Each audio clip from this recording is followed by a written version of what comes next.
नमस्कार। इलेक्ट्रोहोम्योपैथी के जब हम विकास की बात करते हैं, उसके इतिहास की बात करते हैं, उसके वर्तमान की बात करते हैं और उसके भविष्य की बात करते हैं, तो एक ही प्रश्न उठ करके बार बार सामने यक्ष बन के खड़ा हो जाता है।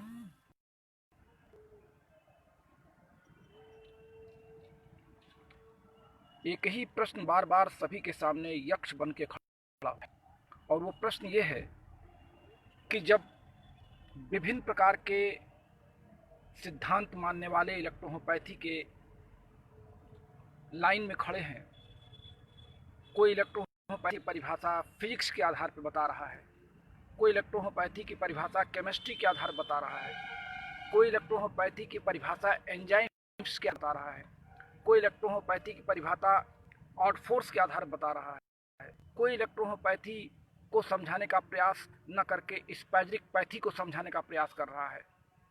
हमारे एक साथी थे डॉक्टर वी.के. मिश्रा जी, अयोध्या में जब तक वो जिंदा थे उन्होंने एक नई पैथी बना दी थी, वो भी काफ़ी विवादित रही।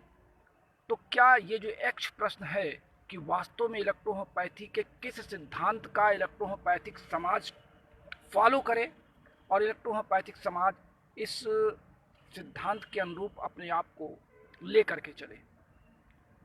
मैं तो सभी सिद्धांत के समझाने वाले साथियों से आज मैं इस वीडियो के माध्यम से अनुरोध करूंगा कि एक बार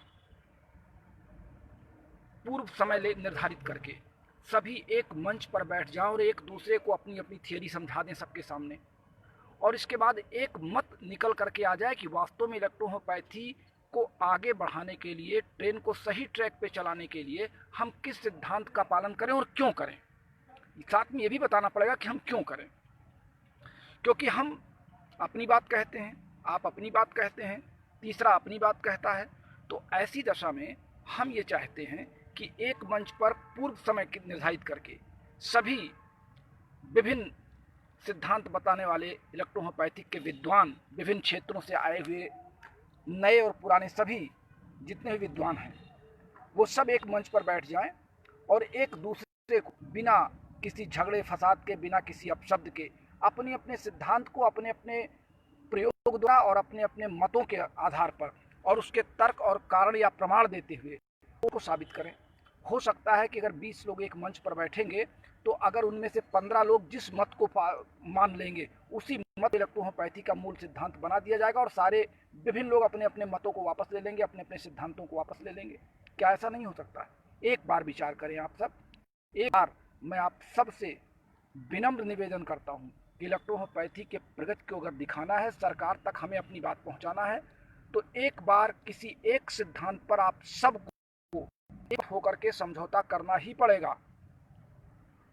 लेकिन आपको इस बात का आभास होना चाहिए कि आप जिस सिद्धांत की परिभाषा वहां लेकर आ रहे हैं उसको सबको समझाने में सफल हो जाएं और आपके 15 अगर 20 लोग हैं तो उसमें से 2/3 बहुमत से आपके सिद्धांत को मान लिया जाए और सब हस्ताक्षर करने के बाद उसी सिद्धांत के आधार पर चलें और सभी किताबों के सिद्धांतों को अलग कर दें, सबके अपने मन के सिद्धांतों को अलग कर दें और एक सिद्धांत पर सभी लोग मिल करके कार्य करें।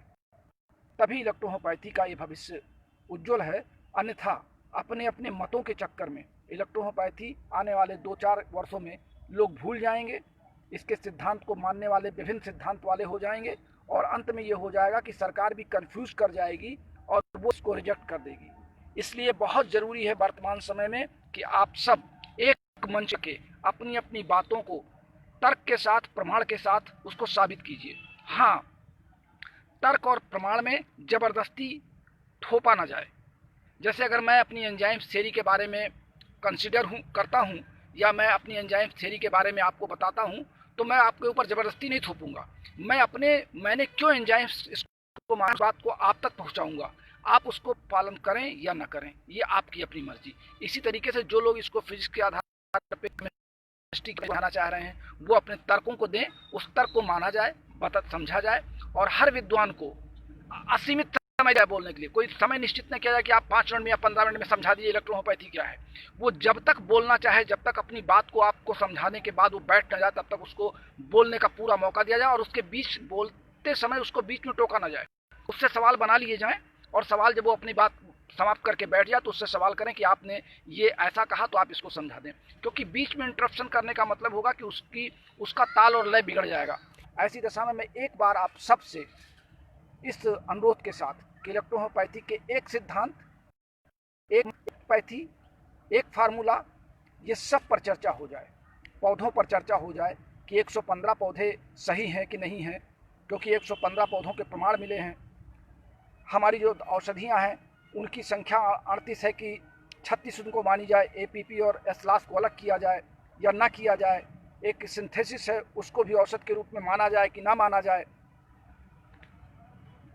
इसमें जो विभिन्न प्रकार के लोग मैन्युफैक्चरिंग का फार्मूला अपना रहे हैं, उनके फार्मूलों को भी बार इस मंच पर समझ लिया जाए कि वो अपने अपने लैब में दवाइयाँ कैसे बनाते हैं, उनके पौधों क्या है, वो कैसे उसको बना रहे हैं, उनका फार्मूला क्या है। इन सब पर एक बार बहुत गहन मंथन होना चाहिए और इस मंथन की सब होता है। इलेक्ट्रोहोम्योपैथी के प्रगति में हम सब एक कदम आगे बढ़ें अपने अपने विचारों को लेकर के। मैं समझता हूं कि अगर ये मेरा संदेश पूरे देश में जा रहा है तो आप सब इस पर बहुत गंभीर पूर्वक विचार करेंगे। बहुत धन्यवाद आप सबका।